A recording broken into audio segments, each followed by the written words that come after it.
ربیع الاول سے متعلق کرنی تھی آپ لوگوں کے سامنے. ربیع الاول کی آج کیا تاریخ ہے؟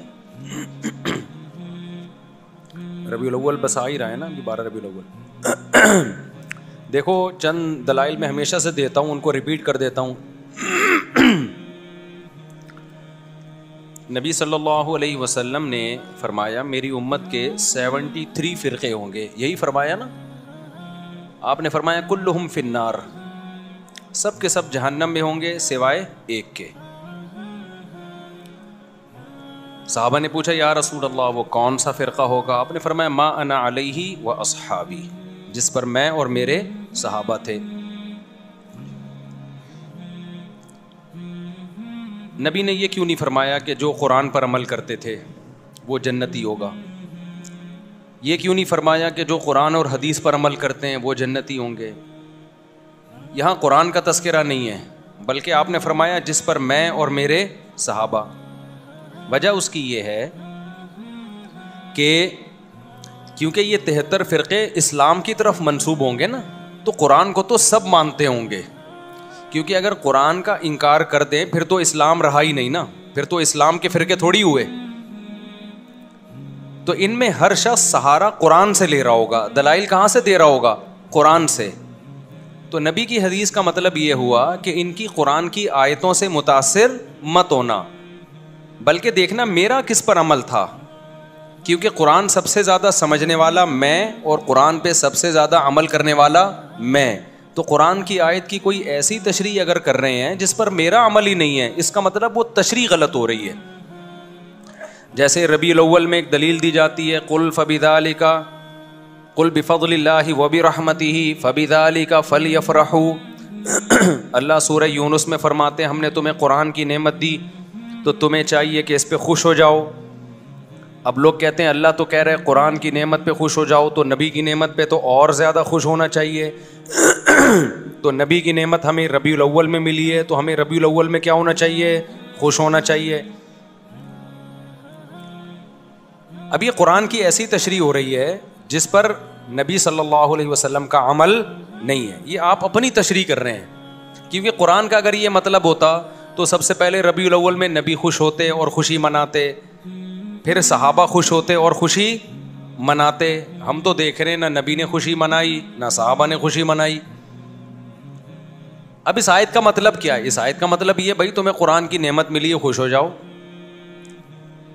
تو کسی بھی ٹائم پہ خوش ہو سکتے ہو آپ, اور خوشی منانے کا تھوڑی قرآن کہہ رہا ہے. خوش ہونا الگ چیز ہے, خوشی منانا الگ چیز ہے. ہم جب بھی قرآن کا سوچتے ہیں ہمیں خوشی ہوتی ہے.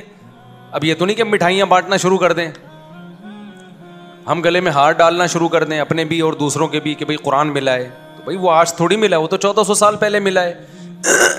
اور اب ہم پڑھتے ہیں تو خوش ہوتے ہیں. خوش ہونا ایک الگ چیز ہے, خوشی منانا ایک الگ چیز ہے. تو ہر آدمی قرآن سے ریفرنسز دے رہا ہوتا ہے. جناب پروفیسر غامدی صاحب بھی قرآن سے ریفرنسز دے رہے ہوتے ہیں, لیکن جب بتاؤ کہ بھائی حدیث میں کیا ہے, نبی نے اس پر کیسے عمل کیا, اس آیت کی کیسے نبی نے ایکسپلین کیا, وہاں آ کے مسئلہ خراب ہو جاتا ہے. تو اب یہ بات خوب اچھی طرح سمجھیں کہ نبی صلی اللہ علیہ وسلم نے جو یہ فرمایا نا کہ ما انا علیہ و اصحابی, جس پر میں اور میرے صحابہ تھے.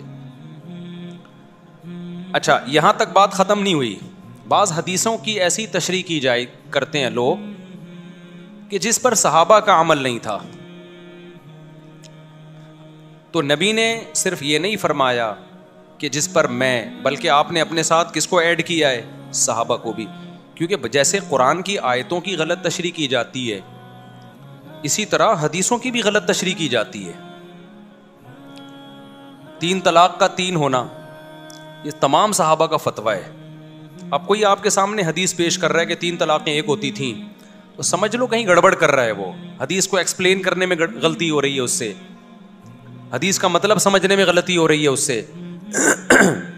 کیونکہ کسی ایک صحابی سے بھی نہیں ملتا کہ اکٹھی 3 طلاق کو ایک کہا انہوں نے. سارے صحابہ اکٹھی 3 کو کتنا کہتے ہیں؟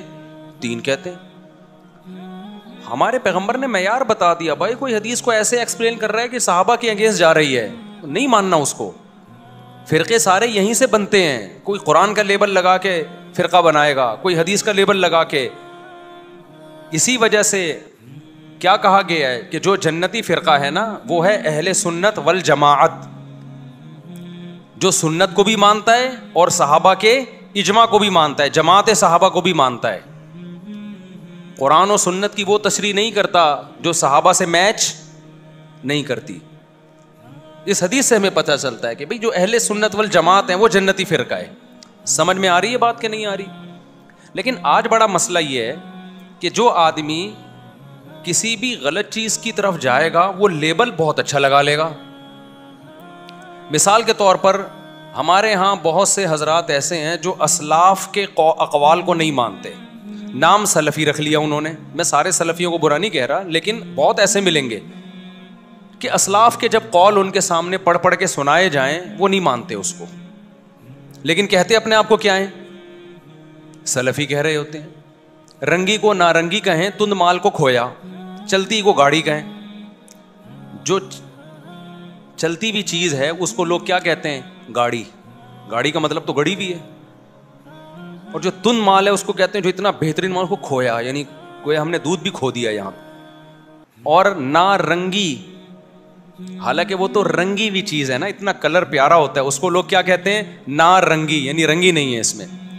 تو یہی حال آج کل فرقوں کے اچھے اچھے لیبل میں. اسلاف کی ایک نہیں ماننا, نام کیا رکھ لینا, سلفی. اہل سنت والجماعت یعنی حدیث اور صحابہ کو فالو نہیں کرنا, سنت اور جماعت, صحابہ کی جماعت کو فالو نہیں کرنا, نام کیا رکھ لینا, ہم اہل سنت والجماعت ہیں. سمجھ میں آ رہی بات؟ ملتے جلتے ناموں سے لوگ دھوکہ کھا رہے ہیں. جماعت المسلمین نے کیا گڑبڑ کی؟ حدیث میں آتا ہے جو مسلمانوں کی جماعت سے الگ ہو کے نیا فرقہ بنائے گا وہ جہنم میں جائے گا. جب مسلمانوں کی جماعت سے الگ ہوا ایک فرقہ 1975 میں, اس الگ فرقے, وہ فرقہ جماعت المسلمین سے الگ ہوا ہے نا مسلمانوں کی جماعت سے, اس نے نام اپنا کیا رکھ لیا, جماعت المسلمین. تو یہ ملتے جلتے ناموں سے دھوکہ کھانے کی بالکل بھی ضرورت نہیں ہے. یہ لیبل ہے مارکیٹ میں چل رہے ہیں. میں بار بار ایک مثال دیتا ہوں کہ ایک آدمی نے چینی کی بوری پہ چاول لکھا ہوا تھا. لوگوں نے پوچھا بھائی اس کے اندر چینی ہے, باہر چاول کیوں لکھا ہوا ہے؟ کہتا ہے مکھیوں کو دھوکہ دینے کے لیے. تو بتاؤ مکھی دھوکے میں آ جائے گی؟ مکھی تو دھوکے میں نہیں آتی, کیونکہ بوری کے اندر جو چینی کی خوشبو ہے وہ اس کو لائے گی. آپ لیبل سے دھوکے میں آتے ہو. جو اپنے آپ کو سلفی کہتے ہیں آپ سمجھتے ہو یہ اسلاف کے قول اقوال پر عمل کرتے ہیں. جو اپنے آپ کو اہل سنت والجماعت کہتا ہے آپ سمجھتے ہو یہ حقیقت میں اہل سنت والجماعت ہیں. جو اپنے آپ کو جماعت المسلمین کہتا ہے آپ سمجھتے ہو یہ سچی مچی کے جماعت المسلمین ہے. آپ اس خوشبو کو نہیں دیکھ رہے کہ عملی دنیا میں کون ہے جو حدیث اور صحابہ کو فالو کر رہا ہے, پریکٹیکل لائف میں کون ہے. اس پہ آپ غور و فکر کرنے کے لیے تیار ہی نہیں ہو. تو ناموں سے میں جانے کی بالکل بھی ضرورت نہیں ہے. کام کو دیکھو, کام کیا ہے, کام اہل سنت والجماعت والا ہونا چاہیے. اب یہیں سے ہم ربیع الاول کو دیکھتے ہیں. ربیع الاول کو کہ یہ جو ربیع الاول ہے جس پہ ہم خوشیاں منا رہے ہیں, مٹھائیاں بانٹ رہے ہیں, ہار پھول ہے, اور اب تو بہت کچھ ہونے لگا ہے. طواف شروع ہو گئے ہیں, ایک کعبہ کی شبیہ بنائی جاتی ہے, اس کا طواف ہو رہا ہے, کیک کٹ رہے ہیں. یعنی بدعت میں جتنا آگے جائیں گے تو جاتے چلے جائیں گے نا آپ. لیکن آپ پہلے اسٹیپ سے دیکھیں, مٹھائیاں تو بٹتی ہیں, حلوے تو پکتے ہی ہیں. یہ تو بہت کم درجے کا کوئی بدعت کو فالو کرے گا نا تو پہلا اسٹیپ ہے اس کا. لیکن ہمیں تو ایک لڈو بھی نہیں ملتا نبی کی سیرت میں. حلوہ تو آگے کی چیز ہے بھائی. ایک مبارکبادی کا پیغام بھی نہیں ملتا ہمیں پیغمبر کی سیرت میں کہ ربیع الاول آیا ہو اور ہمارے نبی نے کسی کو مبارکبادی کا پیغام دیا ہو, یا چلو نبی نے نہیں دیا صحابہ نے دیا ہو. کوئی ایک ضعیف موضوع روایت بھی نہیں ہے اس بارے میں. سمجھ میں آ رہی ہے بات کہ نہیں آ رہی؟ تو اب اگر کوئی اسکالر قرآن و سنت کے دلائل کے انبار لگا دیں, اس کا مطلب بھائی وہ قرآن و سنت کی اپنی اخپل تشریح ہے. یہ پشتوں میں کہتے ہیں اخپل ہے. ہمیں صحابہ میں نہیں ملتی یہ چیز, نہ تابعین میں ملتی ہے, نہ تبع تابعین میں ملتی ہے. یہ تو ہندوستان میں بہت بعد میں جا کے رسم شروع ہوئی ہے. تو اس لیے میں نہیں کہتا کہ جو ربیع الاول منا رہے ہیں وہ نبی سے محبت نہیں کرتے ہوں گے, ہم سے زیادہ محبت کرتے ہوں گے, لیکن علم نہ ہونے کی وجہ سے محبت کا رخ ٹھیک بولو نہیں ہے. میں کسی پہ الزام نہیں لگاتا کہ وہ نبی سے، کر سب نبی کی محبت میں ہی رہے ہیں، کیک بھی کٹ رہے ہیں اور بتیاں بھی لگا رہے ہیں، ہار پھول بھی، اور کچھ لوگ تو ناچ گا بھی رہے ہیں، کر رہے ہوں گے، لیکن بھائی یہ محبت وہ ہے جو آپ کے، یہ وہ اسٹائل ہے جو آپ کا اپنا اسٹائل ہے. اللہ اس محبت کے اسٹائل کو قبول کرے گا، انداز کو قبول کرے گا جو اللہ اور اس کے رسول صلی اللہ علیہ وسلم کے بتائے ہوئے طریقے کے مطابق ہوگا. تو پہلی بات تو یہ ہوئی کہ ہمیں صحابہ، تابعین، تبع تابعین، اہل سنت والجماعت کے فقہ میں 4 امام ہیں. فقہ کہتے ہیں قرآن و سنت کے جو مسائل مرتب کیے ہیں وہ کنہوں نے کیے ہیں؟ 4 اماموں نے. امام ابو حنیفہ، امام مالک، امام شافعی، امام احمد بن حنبل. یہ وہ اسکالرز ہیں جن کو پوری اہل سنت والجماعت نے مانا ہے. جیسے حدیث میں امام بخاری کو امام مانا نا، لوگ کہتے ہیں نا کہ امام حنیفہ کے امام ہونے کی کیا دلیل ہے، ہمارے امام تو صرف پیغمبر ہیں. بھائی امام ابو حنیفہ کو امام فقہ میں مانا جاتا ہے ایک خاص جزئیے میں، کہ نبی صلی اللہ علیہ وسلم تو نبوت میں امام ہے، سب کے امام ہیں. اس کی مثال ایسے جیسے امام بخاری حدیث میں امام ہیں یا نہیں. اب کوئی کہے نہیں ہمارے امام صرف امام نبی صلی اللہ علیہ وسلم ہے، تو ابے بھائی تو کدھر کی کدھر لگا رہا ہے. اس سینس میں ہم تھوڑی امام ابو حنیفہ کو امام بولتے ہیں، ہم اس سینس میں امام ابو حنیفہ کو امام بولتے ہیں جس سینس میں ہم امام بخاری کو حدیث کا امام بولتے ہیں. تو اسی سینس میں ہم امام ابو حنیفہ کو فقہ کا امام بولتے ہیں. فقہ کا مطلب کیا ہے؟ قرآن و حدیث سے مسائل مرتب کر کے ہمارے سامنے پیش کیے، انہوں نے کیے یا ان کے شاگردوں نے ان کے حکم پہ کیے، لیکن یہ انداز ان کا تھا. ایک مرتب شکل میں ہمارے پاس اسلامی قانون آئے، ایک ریسرچ ہو کے. یہ کام امام شافعی نے بھی کیا، امام مالک نے بھی کیا، امام احمد بن حنبل نے بھی کیا، اور بھی کچھ اماموں نے کیا، لیکن وہ پنپ نہیں پایا امت میں. اللہ کی طرف سے اس کو مقبولیت نہیں ملی، علماء صالحہ نے اس کو اس طرح قبول نہیں کیا، ان کے کام کو ایکسیپٹ کیا. جیسے بہت سارے محدثین گزرے ہیں لیکن سب تو مشہور نہیں ہوئے نا. جن سے اللہ نے کام لیا، جن کو امت میں مقبولیت ملی، وہ امام ابو داؤد ہیں، امام بخاری ہیں، امام مسلم ہیں، امام بہقی ہیں اور امام ابن ماجہ ہیں. تو یہ مشہور لوگ ہیں جن کو بس اللہ کی مرضی ہوتی ہے، امت میں کسی کو اللہ مقبولیت عطا کر دیتے ہیں جس سے اللہ دین کا کام لینا چاہیں. تو اس سینس میں امام حنیفہ کو امام کہا جاتا ہے. کچھ لوگ کہتے ہیں ہمارے امام تو صرف محمد صلی اللہ علیہ وسلم ہے اور کوئی ہمارے امام نہیں ہے. ان کو اپنے دماغ کے علاج کی ضرورت ہے. ایک صاحب کہنے لگے، میں نے کہا قائد اعظم نے فرمایا. اس نے کہا قائد اعظم جو ہے نا صرف پیغمبر صلی اللہ علیہ وسلم ہے. قائد اعظم مطلب سب سے بڑے قائد، وہ صرف محمد صلی اللہ علیہ وسلم ہے. ابے میں نے کہا کدھر کی کدھر لگا رہا ہے. قائد اعظم ہم اس سینس میں نہیں کہتے کہ نبی کے مقابلے میں، وہ تو یقیناً پیغمبر صلی اللہ علیہ وسلم ہے. قائد اعظم کا مطلب جتنے دنیا میں اس زمانے میں امام جو محمد علی جناح کے دور میں جو بھی قائدین ہیں جنہوں نے اپنے قوموں کی آزادی کے لیے محنت کی، اس سینس میں ہم قائد اعظم کہتے ہیں. تو آج کل سینس لیس لوگ ہیں اور وہ ہمیں کہہ رہے ہیں ہم سے دین سیکھو، جن کو امام کے لفظ کا مطلب نہیں. امام ہر جگہ مختلف معنی میں استعمال ہوتا ہے. اب آپ کو ہمارے امام مفتی طارق مسعود صاحب ہیں، اگلا کہ ہمارے امام تو صرف جو ہے محمد صلی اللہ علیہ وسلم ہے. تو آپ کہو بھائی ہم مسجد کے امام کی بات کر رہے ہیں، نماز میں ہمارے امام مفتی صاحب ہیں. اگلا بولے نہیں، نماز میں بھی ہمارا امام محمد صلی اللہ علیہ وسلم ہے. آپ کہو بھائی اصل میں یوں بتانا چاہ رہا ہوں کہ نماز میں، جمعے کی نماز میں ہمارے امام مفتی طارق مسعود صاحب ہیں. آپ کہیں نہیں، جمعے میں بھی ہمارا امام کون ہے؟ محمد صلی اللہ علیہ وسلم ہے. ہم ان کو دیکھیں گے. اس کا مطلب یہ پاگل ہے، یہ کیا ہے؟ اس سے بحث کرنا فضول ہے. تو امام ابو حنیفہ کو محمد صلی اللہ علیہ وسلم کے مقابلے میں امام نہیں کہا جاتا. امام ابو حنیفہ کو اس سینس میں امام کہا جاتا ہے کہ رسول اللہ صلی اللہ علیہ وسلم سے جو حدیثیں منقول ہیں، اسی طرح قرآن سے اور صحابہ کے جو اقوال ہیں ان کو چھانٹی کر کے ان میں بحث مباحثہ کر کے دلائل کی قوت کی زور سے ایک رائے قائم کر کے اسلامی لا کو ریٹن فارم میں لانا اور پھر پوری دنیا کے علماء کا اس پہ اعتماد کرنا یا بڑی دنیا کا اس پہ اعتماد کرنا. اس سینس میں ان کو امام کہا جاتا ہے. سمجھ میں آ رہی ہے بات کہ نہیں آ رہی ہے؟ اس سینس میں امام کہا جاتا ہے. تو اہل سنت والجماعت کے فقہ میں جو حدیثوں میں امام بخاری بھی امام ہے، امام مسلم بھی ہے، امام ابو داؤد بھی ہیں. اب اگر کوئی حدیث کی آج ایسی تحقیق لا رہا ہو جو امام بخاری کی تحقیق سے میچ نہیں کر رہی، تو آپ اس کی تحقیق کو مانو گے؟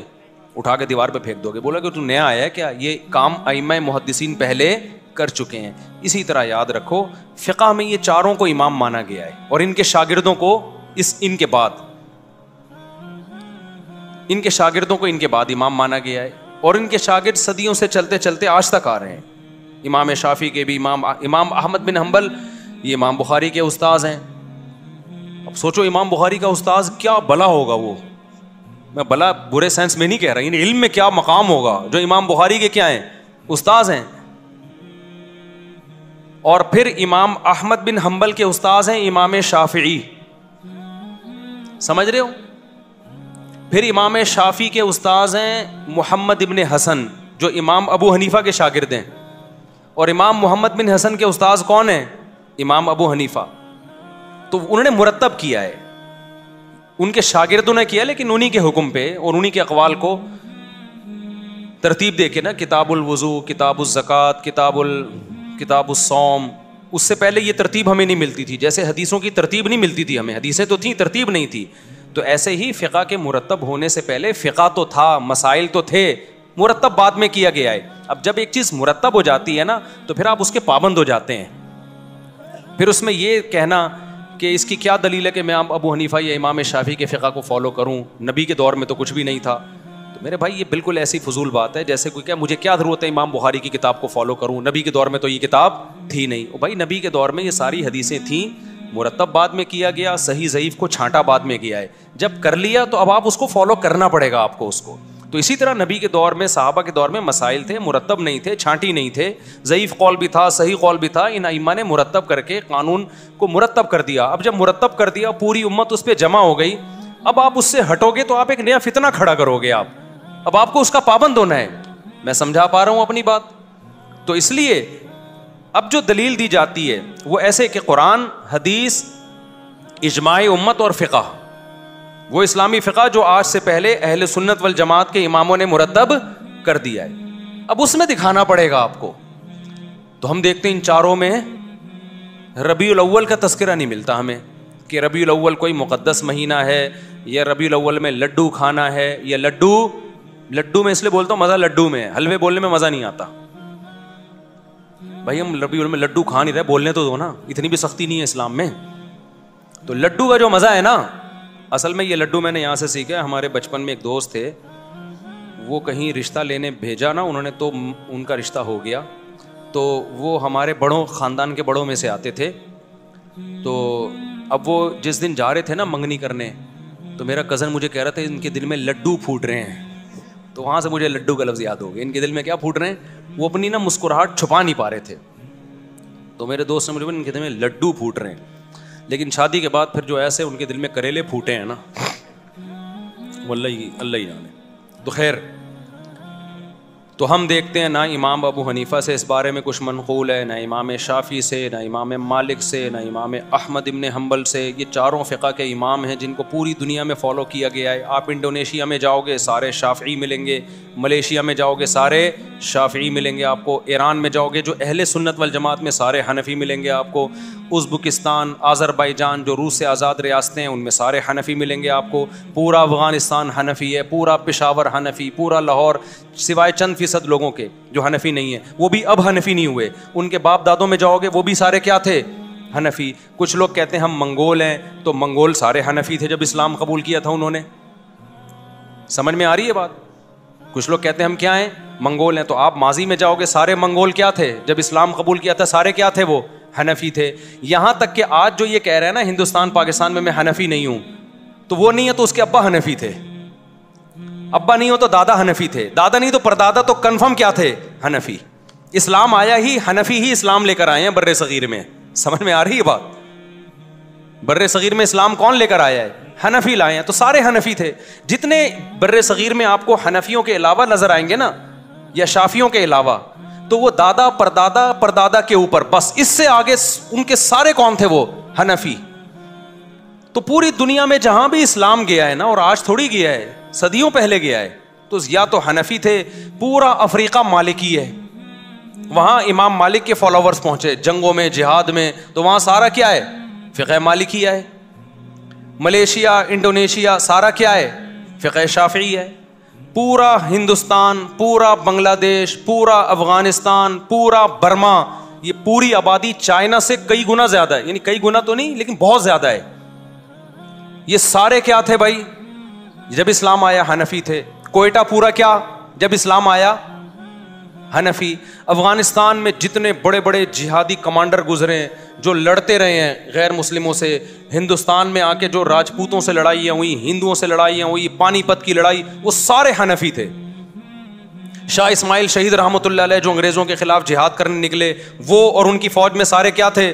حنفی. مجدد الفسانی رحمۃ اللہ علیہ جنہوں نے جب اکبر بادشاہ نے نیا دین نکالا اور ملحد ہو گیا، اس کے جو ہے نا اس کو اصلاح کرنے والے اور ہندوستان میں اسلام کو بچانے والے مجدد ثانی، وہ بھی کیا تھے؟ تو آپ کو ہندوستان کی 1200 سالہ تاریخ میں سارے حنفی ملیں گے. آپ ملیشیا کی 1200 سالہ تاریخ میں سارے شافعی ملیں گے آپ کو. سعودی عرب کی 1200 سالہ تاریخ میں 70-75% حنبلی ملیں گے آپ کو. سمجھ رہے ہیں؟ اور یہ چاروں اہل سنت کے والجماعت کے مکاتب فکر ہیں. اب یہاں لوگ ایک بات کہتے ہیں کہ ہمیں تو نبی نے حنفی نہیں کہا، نہ ہمیں نبی نے شافعی کہا ہے. سمجھ رہے ہو بات کو؟ ہم تو مسلم ہیں، یقیناً مسلم ہیں، غیر مسلم کے مقابلے میں. اللہ نے ہمارا نام مسلم رکھا ہے، کس کے مقابلے میں؟ غیر مسلم. لیکن جب اہل سنت والجماعت میں ہی قانون مرتب ہو گیا تو اس قانون میں اگر کوئی ایک مکتبہ فکر کو فالو کر رہا ہے تو وہ دوسرے مکتبہ فکر سے جو اپنی پہچان الگ کرے گا مسلم کہہ کے نہیں کرے گا. اب کوئی شافعی یہاں بیٹھا ہوا ہو، مجھ سے پوچھے آپ کیا ہیں، میں کہا مسلم، تو کہے گا میں کیا غیر مسلم نظر آ رہا ہوں تجھے؟ تو حنفی کہا جاتا ہے شافعی کے مقابلے میں، حنبلی کہا جاتا ہے شافعی کے مقابلے میں. اور اس کی ضرورت کبھی پڑتی نہیں ہے، کبھی پڑے تو کہا جاتا ہے، ورنہ پڑتی نہیں ہے ضرورت اس کی. سمجھ رہے ہو کہ میں تو ابھی صرف یہ بتانے کے لیے بتا رہا ہوں کہ یہ جو آج کل نئے نئے مارکیٹ میں فرقے آ رہے ہیں نا کہ ہمارا کوئی فقی دین نہیں، نہ ہم حنفی ہیں نہ شافعی ہیں، ان کے ابا دادا پردادا کیا تھے؟ سارے حنفی تھے. اب یا تو وہ سارے غلط تھے یا یہ غلط ہیں. تو لوگ بڑے آرام سے کہہ دیتے وہ سارے غلط تھے. وہ سارے کیا تھے؟ غلط. میرے ایک بیان پہ کسی نے کمنٹس کیے کہ اگر صدیوں سے مسلمان غلط چیز پہ چلے آ رہے ہیں تو کیا ہم اس غلطی پہ باقی رہیں کیا؟ یہ کمنٹ بہت دفعہ آتے ہیں میرے بیان پہ. مفتی صاحب بار بار یہ کہتے ہیں کیا یہ سارے صدیوں سے غلط تھے، کیا یہ سارے صدیوں سے غلط تھے. پھر لوگ یہ بھی نیچے کمنٹس میں کمنٹس بہت پڑھتا ہوں اپنے بیانات کے نیچے تاکہ مجھے بھی اصلاح کا موقع ملے نا، مجھے بھی پتہ چلے ہمارے بیان کا امپیکٹ کیا ہو رہا ہے، پبلک جا کدھر کو رہی ہے. تو بہت سے لوگ یہ کہتے ہیں کیا یہ سارے غلط تھے. پھر دلیل میں دیکھیں یہود و نصارہ میں بھی تو سارے غلط تھے. یہود و نصارہ بھی تو صدیوں سے غلط چلے آ رہے ہیں، تو وہ غلط ہو سکتے ہیں تو ہم نہیں غلط ہو سکتے. تو خوب سمجھ لو اس قوم کو، اس امت کو یہود و نصارہ پہ قیاس کرنا غلط ہے. یہود و نصارہ میں جو پیغمبر آئے وہ آخری نبی نہیں تھے، لہذا اللہ کی طرف سے کوئی گارنٹی نہیں تھی کہ یہ گمراہ نہیں ہو سکتے، لہذا وہ صدیوں سے سارے گمراہ ہو گئے. وہ آخری نبی نہیں ہے اور نئے نبی نے آنا ہے. لیکن ہمارے پیغمبر صلی اللہ علیہ وسلم کے بعد اب کوئی نیا پیغمبر نہیں آئے گا، لہذا اللہ نے ضمانت لی ہے کہ اب یہ امت صدیوں سے غلط بات پہ جمع نہیں ہو سکتی، کیونکہ نیا پیغمبر آ کے تھوڑی ٹھیک کریں گے اس امت کو. تو علماء صلحاء نہیں ٹھیک کرنا ہے، تو سارے غلط ہو گئے تو ٹھیک کون کرے گا؟ کیا 15ویں صدی میں 2-4 اسکالر آ کے ٹھیک کریں گے کیا؟ نہیں آئی بات میرا خیال ہے سمجھ میں. تبھی حدیث میں آتا ہے لا تجتمع امتی علی ضلالہ. آپ نیٹ پہ لکھیں، اس کا ریفرنس آ جائے گا، عربی میں لکھ دیں آپ. نبی صلی اللہ علیہ وسلم نے فرمایا میری امت گمراہی پہ جمع نہیں ہو سکتی. اس میں آپ نے یہ نہیں فرمایا کہ فلاں سن میں نہیں ہو سکتی، فلاں میں ہو سکتی ہے. مطلب کبھی بھی جمع نہیں ہو سکتی. جب کبھی بھی نہیں ہو سکتی تو اس کا مطلب صدیوں سے جو اتنی بڑی امت چلی آ رہی ہے نا، یہ ٹھیک تھی بھائی. آپ غلط ہیں جو نئی نئی چیزیں مارکیٹ میں آ رہی ہیں. جتنے آپ کو یہاں ملیں گے نا جو حنفیت کو چھوڑ چکے ہیں، ان کے ابا یا تو حنفی، ابا بھی چھوڑ چکے تو دادا حنفی نکلیں گے ان کے. یہ 2-3 صدیوں سے پہلے یہ سلسلہ جاتا ہی نہیں. خود قبر بھی نہیں دکھا سکتا کسی غیر حنفی کی ہندوستان میں 250-300 سال پرانی. سمجھ رہے ہو؟ زندہ تو دور کی بات، قبر بھی نہیں ملے گی آپ کو. تو انگریزوں سے ہم لڑے ہیں بھائی، انگریزوں نے ہم سے حکومتیں چھینی ہیں. خلافت عثمانیہ کا خاتمہ ہوا، وہ بھی سارے حنفی تھے جنہوں نے خلافت قائم کی. 300-400 سال تو بڑی اسٹرانگ خلافت تھی. تو یورپ انہی کو مسلم سمجھتا تھا، انہی کے خلاف سازشیں کرتا تھا، انہی کی حکومت کو توڑا گیا ہے.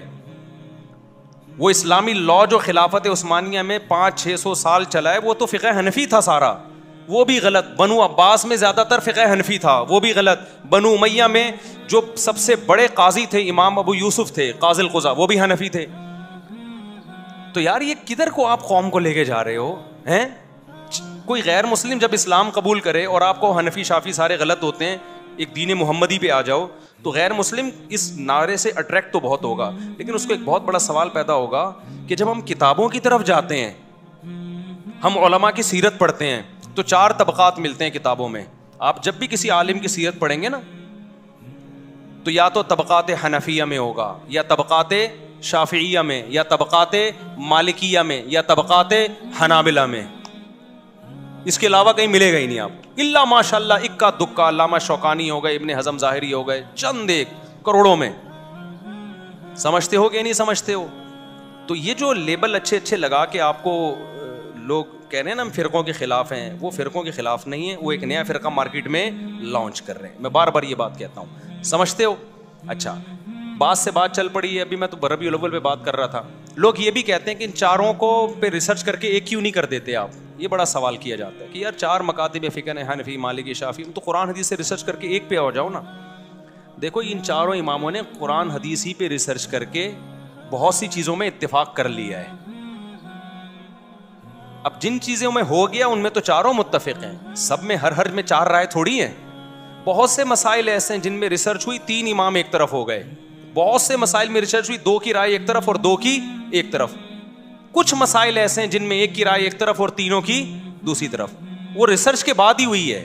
اب جب ہو گئی, اب اس اختلاف کو ختم نہیں کیا جا سکتا, کیونکہ اب اس کو ختم کرنے کے لیے بیٹھیں گے تو نئی آرا اور وجود میں آئیں گی. اتھارٹی کون ہے جو یہ فیصلہ کرے گی کہ یہ صحیح ہے وہ غلط ہے؟ یہ تو ایک نئی جنگ میں امت چلی جائے گی نا. اب اس کا حل یہی ہے کہ ایک کو فالو کرو, دوسرے کو برا مت کہو, کیونکہ وہ بھی قرآن حدیث سے, یہ بھی قرآن حدیث سے ہے.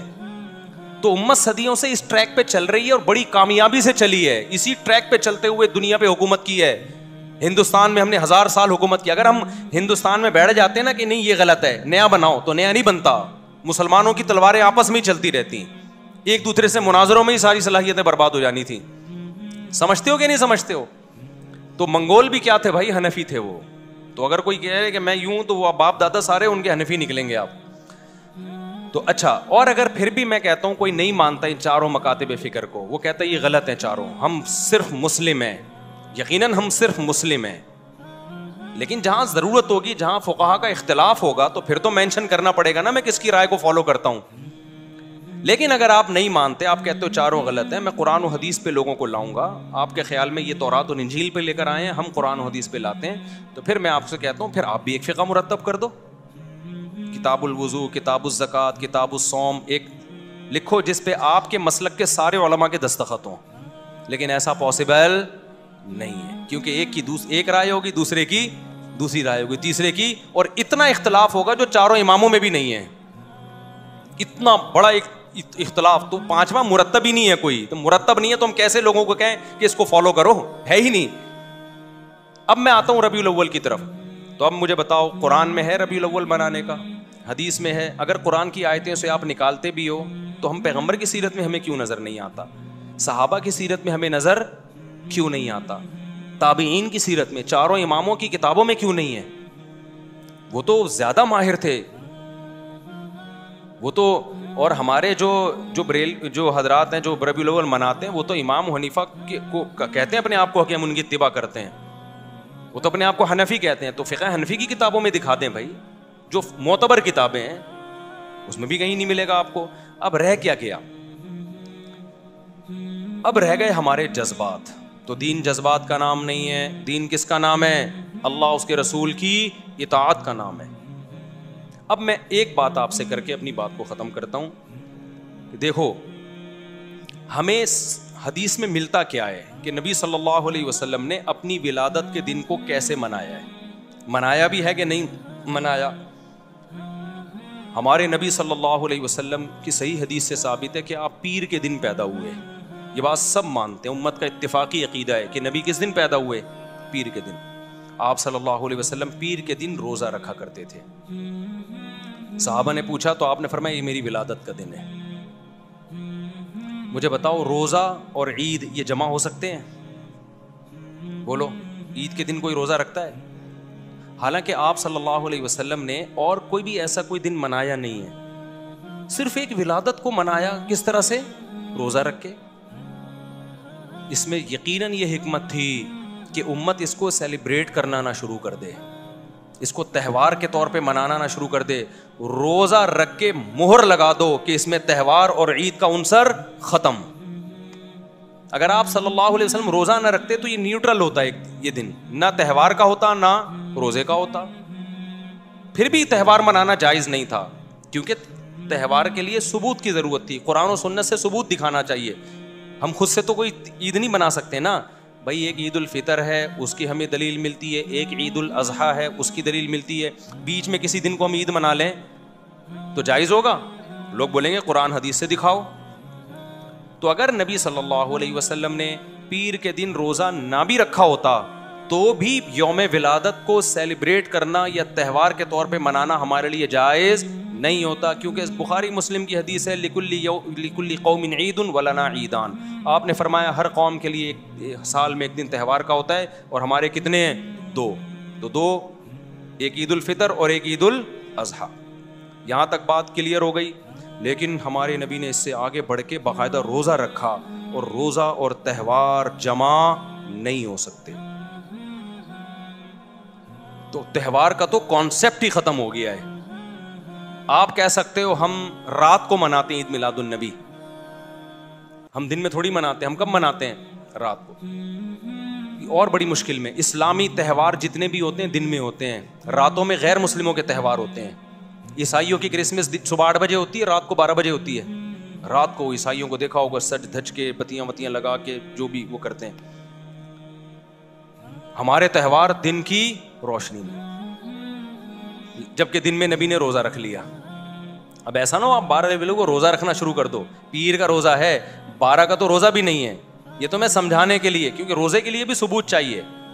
ویسے تو سال میں کسی بھی دن روزہ رکھو، آپ اسپیشل اس دن کو زیادہ فضیلت سمجھ کے روزہ رکھنا یہ جائز نہیں ہے.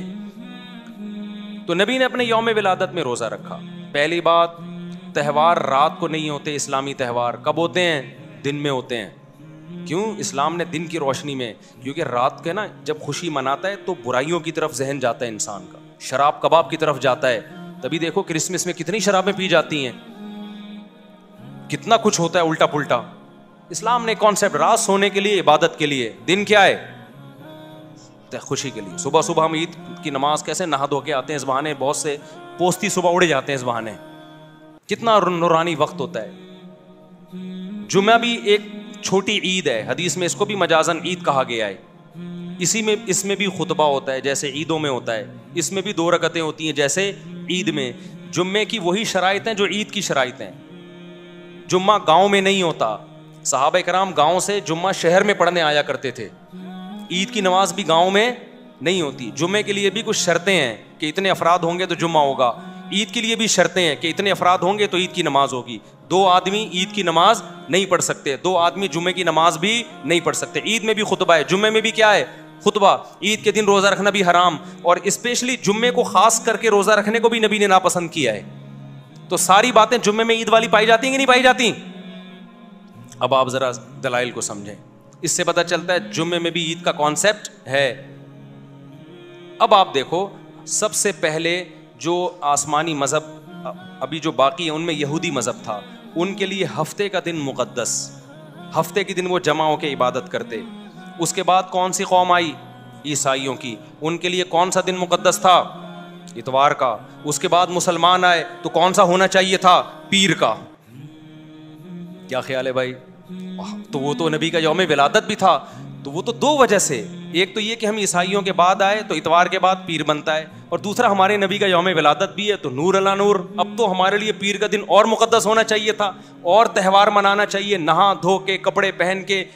جمعہ جو ہے پیر کو ہونا چاہیے تھا، لیکن اسلام نے کیا کر دیا؟ اس کو ریورس. نا نا نا نا نا، اتوار کے بعد پیر تو آتا ہے، اور تم آئے بھی عیسائیوں کے بعد ہو، لیکن میں ریورس کر کے جمعے کی طرف لے جاؤں گا تاکہ کسی کے ذہن میں یہ تصور نہ بیٹھ جائے کہ نبی کا چونکہ یوم ولادت ہے اس لیے اس کو سیلیبریٹ کرنے کے لیے ہمیں یہ دن مقدس بنا کے ہمیں دیا گیا ہے تاکہ ہم اس میں نہائیں دھوئیں, صاف ستھرے کپڑے پہن کے مسجدوں میں آئیں. تو آپ مجھے بتاؤ, ہفتے میں 7 دن ہیں, ان میں ایک دن یوم ولادت ہے, تو آپ نہاتے اس دن ہو, خوشبوئیں اس دن لگاتے ہو, یا جمعے کو لگاتے ہو؟ کبھی دیکھا نبی صلی اللہ علیہ وسلم نے پیر کے دن خوشبوئیں لگائی ہوں, نہائے ہوں؟ ویسے تو آپ ڈیلی خوشبو لگاتے تھے, لیکن اسپیشلی جو آپ کے لیے جوڑا تھا وہ جمعے کے دن کے لیے تھا. جو اچھا جوڑا پہنتے تھے آپ, اسپیشلی جو خوشبوئیں لگاتے تھے وہ کس دن؟ جمعے کے دن. اسپیشلی جو آپ نے نہانے کا حکم دیا کس دن؟ جمعے کے دن. اسپیشلی جو اچھے سے اچھا کپڑا پہننے کا حکم دیا کس دن؟ جمعے کے دن. تو پیر کو کیوں نہیں کیا آپ صلی اللہ علیہ وسلم نے؟ میں سمجھا پا رہا ہوں اپنی بات؟ تو تمام دلائل سے پتہ چلتا ہے بھائی کہ ہمارے نبی تو روزہ رکھ کے اس میں بڑی عید کا کانسیپٹ بھی ختم کر رہے ہیں, اور چھوٹی عید کا کانسیپٹ جو جمعے والی عید ہے اس کا کانسیپٹ بھی ختم کر رہے ہیں. تو اتنا کچھ ہونے کے بعد بھی اگر آپ کہتے ہو کہ نہیں جی نبی کے یوم ولادت کو ہم نے سیلیبریٹ کرنا ہے, ہم نے خوشی منانی ہے, جو نہیں منا رہے وہ شیطان ہے, سبھی تو جہاں میں خوشیاں سوائے ابلیس کے, سبھی تو جہاں میں خوشیاں, ایسا کوئی شعر ہے. تو باتیں کرنے پر گورنمنٹ کی طرف سے کوئی پابندی نہیں ہے, لیکن ان دلائل کو اللہ کے سامنے دے کر آپ اللہ رسول کو مطمئن نہیں کر سکتے. تو یہ دیوبندی بریلوی بحث نہیں میں کر رہا. دیوبندی بریلوی تو بہت بات کے نام ہیں, ہم تو بات کر رہے ہیں سیدھا سیدھا. بھائی قرآن کی بات کرو, حدیث کی بات کرو, اور آپ فقہ میں فقہ حنفی کو فالو کرتے ہو. آپ کہتے ہو قرآن حدیث کی تشریح میں جب اختلاف ہوگا تو ہم کس کو فالو کریں گے؟ فقہ حنفی کو فالو کریں گے. یہی مطلب ہوتا ہے فقہ حنفی کو فالو کرنے کا. یہ مطلب نہیں ہوتا کہ قرآن حدیث کے خلاف ہم فقہ حنفی کو فالو کر رہے ہیں, یا نبی کے خلاف. نبی کے خلاف کوئی شخص فقہ حنفی کو فالو کرے تو وہ کافر ہے, کیونکہ نبی کی بات پر ابو حنیفہ کی بات کو ترجیح دے رہا ہے وہ. لیکن ہوتا ایسے نہیں ہے, ہوتا یہ کہ نبی کے بات کے کئی مطلب نکل رہے ہیں, تو اس میں کس کی رائے کو ترجیح دی جا رہی ہے؟ ابو حنیفہ کی رائے کو. اپنی رائے کے بجائے, یا آج کل کے اسکالرس کے بجائے فقہ حنفی کو ترجیح دی جا رہی ہے, یا فقہ شافعی کو ترجیح دی جا رہی ہے. تو آپ تو کچھ بھی نہیں ہے آپ کے پاس. تو اس کا مطلب یہ ہوا کہ بھائی پھر یہ خواہشات ہیں یا وہ جذبات ہیں جس پہ اللہ اس کے رسول صلی اللہ علیہ وسلم کی طرف سے مہر نہیں لگی ہے. تو پھر بدعت اسی کو تو کہتے ہیں, اٹ از کالڈ بدعت. اور کسے کہتے ہیں بدعت؟ تو اچھا ایک آخری بات میں کر کے, اگر یہ واقعی تہوار ہے نا 12 ربیع الاول یا یوم ولادت, اب تو 12 ربیع الاول نبی کا تاریخ ولادت ہے ہی بھی نہیں, لیکن اب فرض کر لیں کہ چلو ہے. اگر یہ ہے تو اس میں 2 چیزیں ہیں. دنیا میں جتنی بھی قومیں ہیں نا, جتنے بھی مذہب ہیں, ان کا اپنے تہواروں میں کوئی اختلاف نہیں ہوتا. وہ سب سیلیبریٹ کرتے ہیں تہوار کو. تہوار کی یہ ڈیفینیشن ہے. جیسے ہندوؤں کا بھی کوئی دن آیا ہوا تھا نا 1-2 دن پہلے, تو سارے ہندو, یہاں تک کہ جو سیکولر لبرل ہندو ہیں وہ بھی منا رہے, بلکہ بہت سے مسلمانوں بھی منانا شروع کر دیا ان کے ساتھ. عیسائیوں کا تہوار 25 دسمبر کو آتا ہے. اٹلی کیا, جرمنی کیا, پیرس کیا, امریکہ کیا, پاکستان کیا, سعودی عرب کیا, کہیں دنیا میں کوئی عیسائی ہوگا وہ کرسمس منائے گا. کوئی زیادہ منائے گا, کوئی تھوڑا منائے گا, مخالفت کوئی نہیں کرے گا. تہوار تواتر سے چلا آتا ہے سب. جیسے اسی طرح مسلمانوں کے تہوار ہیں عید الفطر, عید الاضحیٰ. دن میں اختلاف ہوگا کہ آج منانی ہے کہ کل منانی ہے, وہ تو تاریخ میں اختلاف کی وجہ سے نا. لیکن ایسا ہوتا ہے کہ سعودی عرب میں عید منائی جا رہی ہے, جاپان میں نہیں منائی جا رہی. بھائی جاپان کے مسلمان بھی منا رہے ہیں, سعودیہ کے بھی, کراچی کے بھی, پنجاب کے بھی. جو لبرل مسلمان ہیں وہ بھی منا رہے ہوتے ہیں, کچھ نہ کچھ وہ بھی مبارکباد دے دیتے ہیں. جنہوں نے پورے رمضان روزہ نہیں رکھا, تراویح نہیں پڑھی, کچھ بھی نہیں کیا, وہ بھی کہتے ہیں بھائی عید مبارک. کہتے ہیں کہ نہیں کہتے؟ اگر یہ 12 ربیع الاول ہمارا تہوار ہے, عید کا دن ہے, تو اس میں اتنا بڑا اختلاف کیوں ہے؟ پھر اتنا بڑا اختلاف ہے, پورے ملک میں یہ شارٹ ہے. پورے سعودی عرب میں ایک جھنڈا بھی نظر نہیں آئے گا آپ کو. آپ کہہ دو وہ وہابی ہیں, وہ فلانے ہیں, وہ ڈمکانے ہیں. میں ابھی اس بحث میں نہیں پڑھ رہا کہ کون وہابی ہے کون غیر وہابی ہے. میں تو کہہ رہا ہوں تہوار چاہے وہابی ہوں, وہابڑے ہوں, یا غیر وہابڑے ہوں. وہابی کی سپرلیٹو ڈگری وہابڑا. بعض لوگ ہمیں یوں کہتے ہیں یہ وہابی نہیں, یہ تو وہابڑے ہیں, بہت بڑے وہابی ہیں. ہم لوگ کے بارے میں بعض لوگ کہتے ہیں. تو وہابڑے ہوں یا غیر وہابڑے ہوں, بات یہ ہے کہ اگر وہ تہوار ہے تو پھر تو جو بھی اسلام کی طرف منسوب ہوگا سب منائیں گے نا. پورے سعودی عرب میں پتہ ہی نہیں ہوتا کسی کو. پھر میں ملیشیا میں تھا 12 ربیع الاول, چند سال پہلے میں ملیشیا میں تھا. 12 ربیع الاول آیا, پتہ ہی نہیں چلا, وہاں پہ گزر گیا. تو لوگوں میں بات ہوئی, ہو سکتا ہے کسی محلے میں منایا جا رہا ہو, لیکن باقی پورے ملیشیا میں ہمیں کہیں نظر نہیں آیا. تو یہ کیسا تہوار ہے؟ اچھا جن ملکوں میں منایا جا رہا ہے وہاں بھی پورے ملک میں نہیں، ایک شہر میں ہے دوسرے شہر میں ہے ہی نہیں. پھر جس شہر میں ہے ایک علاقے میں دوسرے علاقے میں نہیں. کراچی میں 12 ربیع الاول منائی جاتی ہے، کھارا در میں منا رہے ہو، ڈیفینس میں نہیں ہے، ناظم آباد میں نہیں ہے. پھر اگر ناظم آباد میں ہے بھی بالفرض تو ایک گلی میں ہے دوسری گلی میں نہیں ہے. پھر ایک گلی میں بھی اگر پوری گلی میں ہو رہی ہے تو سارے گھروں میں نہیں ہو رہی، 2 گھروں میں جھنڈے ہیں 2 گھروں میں جھنڈے نہیں ہیں. تہوار ایسا نہیں ہوتا بھائی. جو عیدیں ہوتی ہیں، جو تہوار ہوتے ہیں، وہ سب مل کے سیلیبریٹ کرتے ہیں. کھوپڑی شریف میں بات آ رہی ہے، ہمیں کسی پہ طنز نہیں کرنا. میں بار بار ایک بات کہتا ہوں، اپنے جو کانسیپٹ ہیں، نظریات ہیں، جو آپ کا مسلک ہے، جس پہ آپ کو اطمینان ہے، اس کو چھوڑو نہیں اور دوسرے کو چھیڑو نہیں. لیکن دلائل دینے کا تو ہمارا حق ہے، دلائل تو دے سکتے ہیں نا. تو ہم دلائل دے رہے ہیں، ہم چھیڑ کسی کوئی جھنڈا لگائے تو میں نہیں جا کے اتارتا. ہمارے اڑوس پڑوس میں بھی جھنڈے بھی لگ رہے ہیں، مٹھائیاں بھی آ رہی ہیں، ہم جا کے پھر بھی سلام کرتے ہیں، انکل خیریت سے ہیں آپ، طبیعت ٹھیک، سب اچھے کی رپورٹ. کہتے ہیں وعلیکم السلام مفتی صاحب، سب سیٹ چل رہا ہے، شادی مبارک، السلام علیکم، نکل لیے. ہم یہ نہیں کہتے یہ جھنڈا کیوں لگایا ہوا ہے، حلوے کیوں کھا رہے ہو. بھائی چھیڑنا نہیں ہے کسی کو. ہم نے ہمارے جو بس میں تھا ہم نے دلائل سامنے رکھ دیے، سمجھ میں آ جائے ٹھیک ہے، نہیں سمجھ میں آئے تو بھی ٹھیک ہے بھائی. اگر اللہ آپ کو بخش دے تو ہمیں کوئی اعتراض نہیں ہے، اللہ نہیں بخشے تو پھر ہمیں نہیں بولنا کہ تم نے بتایا کیوں نہیں تھا، ٹھیک ہے نا. تو ہم تو بس اس لیے جی کیا بول رہے ہیں حضرت. ہاں وہ تو امام احمد رضا صاحب نے لکھا ہے کہ 8 ربیع الاول ہے. اچھا یہ بھی ایک اہم بات ہے، جو تاریخیں ہیں نا تہواروں کی ان میں بھی اختلاف نہیں ہوتا. یہاں تاریخ میں بھی اختلاف ہے. کسی نے کہا 8 ربیع الاول ہے، کسی نے کہا 12 ربیع الاول ہے، کسی نے کہا 9 ربیع الاول ہے. اور غنیت الطالبین میں تو شیخ عبد القادر گیلانی رحمۃ اللہ علیہ کی طرف منسوب ہے کہ محرم ہے. تو یہ تو 12 کے لفظ پہ خود ہے کہ بہت کوئی کسی صحیح حدیث میں تو 12 ربیع الاول کا ہے ہی نہیں. صحیح حدیث میں صرف اتنا ہے کہ پیر کے دن پیدا ہوئے. کوئی صحیح حدیث نہیں دکھا سکتے آپ اس میں کہ 12 کو نبی صلی اللہ علیہ وسلم پیدا ہوئے. تو بھائی جو اسلام کمپلیٹ ہو چکا ہے ہم نے اسی کو فالو بولو کرنا ہے. وہ وہی ہے جو صحابہ تابعین لے کر آئے اور ائمہ مجتہدین نے اس کو کتابوں میں محفوظ کیا. اس سے ہٹنے کی آپ کو اجازت نہیں ہے. ہٹو گے تو پھر خاردار جھاڑیاں ہیں. اور ایک اہم بات یہ بھی کہ بدعت کے پاؤں نہیں ہوتے، بدعت چینج ہوتی ہے، سنت چینج نہیں ہوتی.